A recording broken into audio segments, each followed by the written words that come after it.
ფეხების შეშუპება სიცხეში ძალიან ხშირია, დღეს გეტყვით მთავარ მიზეზებს და 5 საშუალებას, რითიც შეგიძლია შეაჩერო ფეხების შეშუპება. და მაინც, რატომ შუპდება ფეხები ზაფხულში? ეს ხდება, როცა ცხელა ჩვენი სისხლძარღვები ფართოვდება, რომ ორგანიზმი გაგრილდეს და როცა წვრილი სისხლძარღვები ფართოვდება, მათგან სითხე ჟონავს ქსოვილებში და ეს სითხე გრავიტაციის ძალით ქვევით ჩადის ფეხებში და როცა დიდხანს ზიხარ, როცა დიდხანს დგახარ, სითხე გროვდება ფეხებში დღის განმავლობაში და საღამოს ეს შეშუპება ძლიერდება. მეორე ხშირი მიზეზი, რომელიც ხშირად თანდართულია ფეხების შეშუპებასთან, არის ქრონიკული ვენური უკმარისობა. ამ დროს ვენების სარქლები კარგად ვერ აბრუნებს სისხლს გულისკენ და სისხლი ფეხებში გროვდება. ვენური პრობლემის დროს შეშუპებას ხშირად თან ახლავს სიმძიმე, დაღლა, ტკივილი და დაჭიმულობის შეგრძნება, წვის შეგრძნება ფეხებში. თუ ფეხები საღამოს შუპდება და დილით უკეთესად გრძნობ თავს, ეს ხშირად მიუთითებს, რომ ვენური დატვირთვა ძლიერი და მსუბუქი, ან საშუალო, ან რთული, მძიმე ვენური უკმარისობა აქვს ადამიანს. ახლა გეტყვით რა ამძაფრებს ფეხების შეშუპებას სიცხეში. პირველი, მჭიდრო ფეხსაცმელი, რადგან ის ართულებს სისხლის და ლიმფის თავისუფლად მოძრაობას.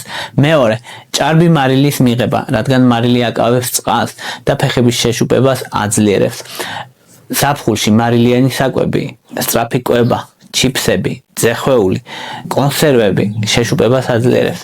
დეჰიდრატაცია, ზოგს გონია, რომ წყალს უნაგლებს მიიღებს, სინამდვილეში შეშუპება შემცირდება, ასე არ არის დეჰიდრატაცია, პირიქით შესაძლებელია ორგანიზმი წყლის შეკავებისკენ უფრო მეტად გააძლიეროს, ამიტომ სიცხეში წყლის ნორმალური მიღება აუცილებელია. თუ რა თქმა უნდა, ექიმის კონკრეტული რეკომენდაცია არ აქვს ადამიანს, მაგალითად, რაიმე თირკმლის სერიოზული დაავადება, ან გულის სერიოზული უკმარისობა, ამ დროს ექიმი განსაზღვრავს. ახლა რა უშველოდ? პირველი რისი გაკეთებაც შეგიძლია, რომ ფეხების შეშუპება შეამცირო, არის ფეხების ზევით აწევა. ყველაზე მარტივი პრინციპია ეს, რომ კოჭები გულის დონეზე ცოტა უფრო მაღლა აღმოჩნდეს. ფეხების აწევა ამცირებს გრავიტაციის გავლენას და დაგროვილი სითხე მოდის გულისკენ, უკან ბრუნდება და არ რჩება ფეხებში. ამიტომ ფეხების შეშუპება მცირდება.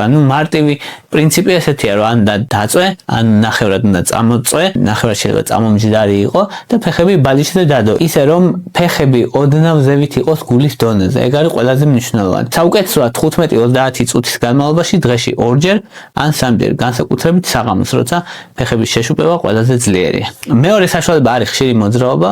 ხშირი მოძრაობა, იმიტომ რომ წვივის კუნთები ტუმბოს როლს თამაშობს და როცა კუნთები იკუმშება, სისხლის აწვებაზე ვის რომ დაბრუნდეს სისტემაში მოკლედ და ძალიან მნიშვნელოვანია, ამიტომ გახსოვდეს, რომ ყოველ 30-60 წუთში, ნახევარ საათში ან 1 საათში ერთხელ რამდენიმე წუთით მინიმუმ გაიარ გამოიარე, ან კოჭების ტრიალის ვარჯიში რო გააკეთო, ან ტერფების ზევით აწიო, ეს მოძრაობა, თითების აწევა, ანუ ფეხი გაამოძრავე, ფეხი გაავარჯიშე. ბევრმა იცის, რომ წონის კლებისთვის საჭიროა კალორიული დეფიციტი, მაგრამ არ იცის, როგორ აწყოს დღე ისე, რომ არ იშიმშილოს, საკმარისი რაოდენობით მიიღოს ცილა, შეინარჩუნოს კუნთოვანი მასა და მშვიდად მიყვეს წონის კლების პროცესს.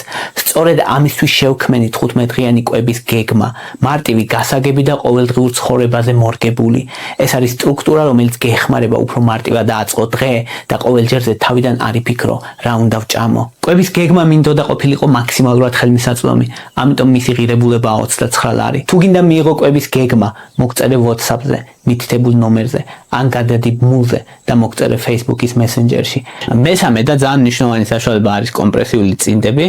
კომპრესიული წინდები ერთ-ერთ ყველაზე ეფექტურ საშუალებად მიიჩნევა. ისინი ფეხს მსუბუქად უნდა აწვებოდეს და აუმჯობესებს ვენურ დაბრუნებას, სისხლის დაბრუნებას და სითხის დაგროვებას კოჭებში და ტერფებში ამცირებს. ეს გამოსადეგია განსაკუთრებით, როცა ადამიანი დიდხანს უნდა იჯდეს, ან უწევს დგომა, საუბრობა უწევს ხანგრძლივი მაგალითად, წინდები ჩაიცვით დილით, სანამ ფეხები შესივდება და მოიხსენით საღამოს. დაიწყებს მსუბუქი კომპრესიით, ან თავიდან ძლიერი კომპრესია არ უნდა იყოს, ან ძლიერად არ უნდა გაწვებოდეს ეს წინდები. ხო, ადამიანს თუ აქვს არტერიების სერიოზული დაავადება, ან დიაბეტური ფეხის პრობლემა, დაბუჟება, ჭრილობა, ან ძლიერი ტკივილი, მაშინ კომპრესიული წინინების გამოყენება აუცილებლად უნდა შეათანხმოთ თქვენს მკურნალ ექიმთან. მეოთხე საშუალება მარტივი არის გაგრილება ამცირებს სისხლძარღვების გაფართოებას და ფეხები ნაკლებად შუბდება. შეიძლება გაგრილება იყოს ცივი წყლით ფეხების დაბანა, ან უბრალოდ ჩრდილში ყოფნა და სიცხეში არ გასვლა. და მეხუთე მარტივი, მაგრამ მნიშვნელოვანი არის მარილის შემცირება. მარილს რაც უფრო მეტად შემცირებ, მით უკეთესი ჯამში 2.3 გრამი ნატრიუმი, რაც დაახლოებით შესაბამახונה 5-6 გრამს გააჩნია. მარილს ჯამში რეკომენდებულია რომ ნაკლები მარილი მიიღო, მოკლედ მაქსიმალურად უნდა ეცადო რომ ნაკლები მარილი მიიღო დღის განმავლობაში. ახლა რაც შეეხება პრეპარატებიდან ყველაზე ეფექტურად მიიჩნევა და ყველაზე ძლიერად მიიჩნევა დიოსმინ ჰესპერიდინის კომბინაცია. ესენი დაახლოებით 30% ამცირებს შეშუბებას, ანუ ერთ-ერთი საუკეთესოა, მოკლედ რაც არსებობს დიოსმინ ჰესპერიდინის კომბინაცია. ამ დროს არის ხოლმე 500 მგ-იანი ფორმა, ან 1000 მგ-იანი. 500 მგ-ში გულისხმობა რომ 450 არის დიოსმინი და 50 მგ-ია ხოლმე სხვა ფლავონოიდები, ძირითადად ეს არის ჰესპერიდინი. ან შესაძლებელია რომ 900 მგ დიოსმინი იყოს და დანარჩენი იყოს ჰესპერიდინი. დღეში ორჯერ მიიღება, თუ 500 მგ-ია, თუ 1000 მგ-იანია, დღეში ერთხელ მიიღება. ცხენის წაბლის თესლის ექსტრაქტი, ეს არის horse chestnut seed extract. ვისაც გაინტერესებს რომ Amazon-ზე ასად მოძებნოთ, ესე შეგიძლიათ მოძებნოთ. ეს არის ერთ-ერთი პოპულარული მცენარეული ვარიანტი ქრონიკული ვენური უკმარისობის დროს და ეს ცხენის წაბლის სტანდარტიზებული ექსტრაქტია ძალიან მნიშვნელოვანი რა, იმიტომ რომ ჩვეულებრივი უბრალოდ ნედლი ცხენის წაბლი არ არის ეფექტური, ან არ არის ეგეთი ეფექტური. დოზირება არის ხოლმე 300 მგ ცხენის წაბლის თესლის ექსტრაქტი დღეში ორჯერ, სადაც სტანდარტიზებული ესცინი უნდა იყოს 50 მგ.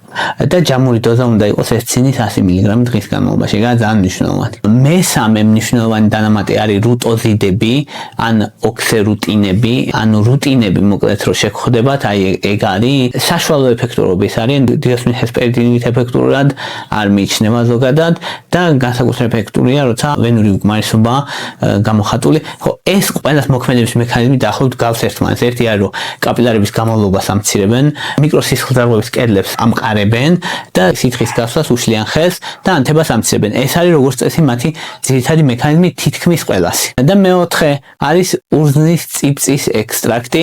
ამასაც საშუალო მოქმედება აქვს ვენური სისტემის და შეშუპების შესამცირებლად, არ არის ძალიან ეფექტური, მაგრამ აღსანიშნავად მნიშვნელოვანი არის, მაგრამ არ არის განსაკუთრებით ეფექტური. და მეხუთე არის C ვიტამინი. C ვიტამინი მნიშვნელოვანია სისხლძარღვების წარმოქმნისთვის, სისხლძარღვების სიმტკიცისთვის, რადგან კოლაგენის სინთეზში მონაწილეობს და ეს ძალიან მნიშვნელოვანი ფაქტორია, განსაკუთრებით ასაკოვნებში C ვიტამინის დეფიციტი ხშირია და ამიტომ რომ C ვიტამინის მიღება სისხლძარღვების სიმტკიცისთვის მნიშვნელობა აქვს. C ვიტამინის დოზირება არის ქალებში 75 მგ, კაცებში 90 მგ, 250-მდე შეიძლება 500 მგ დღეში მიიღოს ადამიანს საკვები დანამატის სახით, უფრო მაღალი დოზებია ხოლმე როგორც წესი, ანუ მაინც 90 და 75 მგ არ არის.